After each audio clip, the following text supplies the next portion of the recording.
بسم الله الرحمن الرحیم. په دنیا کې بعض داسې عقاید دي د انسانانو چې هغه انسان کفر ته رسوي. نن د داسې یوې عقیدې په باره کې بحث کوو چې هغه عقیده په ظاهر خو ډېره معمولي ښکاري، لیکن د دې نتیجه او د دې خلاصه ډېره لویه ده. ابار کوونکې د دې عقیدې په اخر کې کفر ته رسوي. د عقیدې ته ویل کېږي انکار د حدیثو. د دې عقیدې بنیاد، د دې عقیدې نتیجه خلاصه هغه په اخر کې رسی انکار د قرآن ته، او انکار د قرآن هغه کفر دی. د دې عقیدې په دنیا کې داسې ډېر خلک دی چې د دې پرچار کوي. یو شخص چې د هغه بنن مونږ وضاحت کوو د یوې مسلې په باره کې، دغه شخص د پښتنو سره تعلق ساتي چې په نامه د مفتی منیر شاکر مشهور وو. د دې یو عقیده او یو نظریه ده. دی وایي چې قرآن الله رب العزت نبی علیه الصلاة والسلام ته د چا په ذریعه او د چا په واسطه باندې نه دی نازل کړی، بلکې برای راست از خود په نبی علیه الصلاة والسلام باندې نازل کړی دی. دا کلیپ تاسو واورئ. دا بخاری صاحب و شخاری صاحب چې دا کمی خبرې لیکلي دي، وحی به داسې راتله، وحی به داسې راتله، وحی به داسې راتله، د ده اسې صرف اور صرف بازغه کار نه کوي.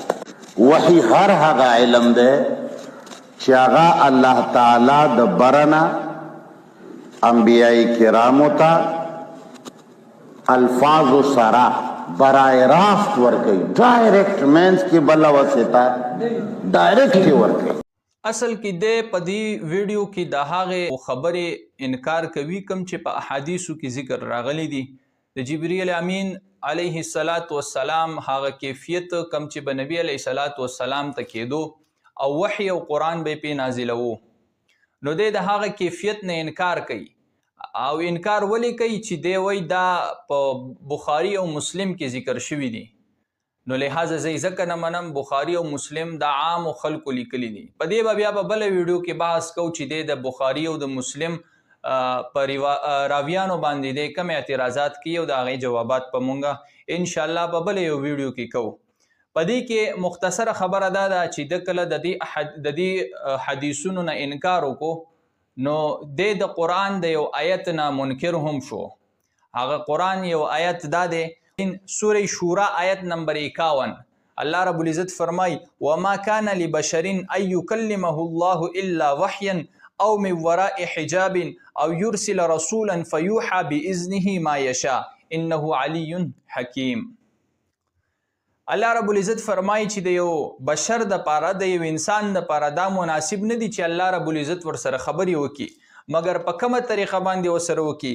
الا وحیا، مگر په داسې طریقه چې برای راست د هغه بشر سره الله رب العزت خبرې وکړي. یو طریقه. دویمه طریقه او من وراء حجاب، یا ورسره د حجاب نه اخوا خبرې وکړي. او دریمه طریقه او یرسل رسولا فیوحى باذنه، یا ورته خپل یو استاد یو پیغام رسا ولیږي په خپل حکم سره او هغه ته څه وکړي؟ فیوحى، وحی ورته وکړی شي. په دې آیات کې د وحی درې قسمه طریقې ذکر شوي دي. یو قسمه طریقه دا چې الله رب العزت برای راست خپل پیغمبر خپل خاص بندگانو ته په زړه کې القا وکړي، وحی ورته وکړي. دا د کشف او د الهام صورتم کېدی شي. دویمه طریقه چې کوم الله رب العزت په دې آیات کې ذکر کړی ده، او من وراء حجابین، دا طریقه الله رب العزت د خپلو خاصو بندگانو سره کوي. لکه موسی علیہ السلام سره په سورة مریم کې ذکر دی وَنَادَيْنَاهُ مِنْ جَانِبِ الطُّورِ الْأَيْمَنِ وَقَرَّبْنَاهُ نَجِيًّا. دا هغه طریقه ده چې کله پیغمبر الله رب العزت داسې مقام ته ورسي چې د الله رب العزت کلام خو اوري، لیکن برای راست الله رب العزت لیدی نشي. په دې طریقه کې دې ته ویلی کېږي او من وراء حجابن. دویمه طریقه دا طریقه یو د نبی علیه السلام سره د معراج په موقع باندې هم شوې ده. لکه نبی علیه السلام فرمای فاوحى الله الی ففرض على 50 صلاة في كل يوم وليلة. الله رب العزت ما ته وحی وکړه او په ما باندې په ورځ او شپه کې 50 منځونه 50 صلاتن 50 منځونه فرض کړل. نو د دې وحی نه څه مراد دی؟ او دا وحی شوی په معراج کې. د دې وحی نه مراد هم دغه وحی ده چې د حجاب نه اخوا الله رب العزت د پیغمبر سره کلام کړو، لیکن نبی او الله په منځ کې حجاب او پرده وه، نبی الله رب العزت دیدار نه دی کړی. او درېمه وحی کومه چې الله رب العزت په دې آیات کې ذکر کړی ده هغه دا ده چې او یرسل رسولا فیوحى باذنه. دی وحی ته وحی جلی ویل کیږي. دا وحی د نور وحیونه زیاته نازله شوې ده او قرآن هم د دې وحی په ذریعه باندې الله رب العزت نبی علیه الصلاۃ والسلام باندې نازل کړی دی. سوره شعراء کې الله رب العزت فرمای وانه لتنزيل رب العالمین نزل به الروح الامین على قلبك لتكون من المنذرین. نو خلاصه د کلام دا شو چې کله ته د احادیثو نه انکار کې نو خامخا د قرآن د یو آیات یا د یو حکم نه بستا انکار لازمیږي. لکه څرنګه چې ته ووایې چې د وحی کیفیت نه زه انکار کوم چې جبرائیل علیه السلام راوړی، نو د قرآن د دې آیتونو نه تاسو وکړو انکار وکړو.